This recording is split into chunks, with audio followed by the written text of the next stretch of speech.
Monsieur Breton, vous souhaitiez rappeler au règlement. Monsieur Ledéo aussi, j'ai bien noté. Oui, merci Monsieur le Président. C'est dans la suite des propos de notre collègue Paul, simplement pour dire, moi ce que je constate, c'est que vous dites que le débat a lieu. Le débat a lieu avec une ministre et une rapporteure qui prennent la parole de manière très, très aléatoire, qui ne répondent pas à certaines questions qu'on a posées. Et puis, d'un autre côté, on a des socialistes qui sont absents.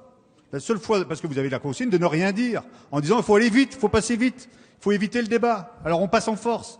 Et là, je constate que la présidente de la commission, qui à part faire des soupirs, etc., on aimerait entendre sa voix pour dire, et autre chose que de relire simplement un courrier comme elle l'avait fait 2 ou 3 fois le 28 mars, avoir son avis. On aimerait effectivement que les députés socialistes disent des choses. Est-ce que pour vous, l'embryon humain fait partie intégrante de l'espèce humaine ou pas? Vous voyez des questions comme ça qui sont quand même au cœur du sujet. Nous n'avons aucune réponse. Et la consigne, c'est dire on se tait. Alors là, vous prenez la parole pour dire aux Français, regardez, il y a le débat. Mais non, simplement, vous ne dites rien depuis hier soir. Donc levez-vous quand on échange des arguments, quand on propose simplement que cette expérimentation, elle ait lieu pendant 5 ans. C'est quand même des avancées constructives sur lesquelles on pourrait discuter, sur lesquelles on pourrait être d'accord, pas d'accord. Mais rien, vous vous taisez, vous refusez le débat et maintenant vous refusez les votes.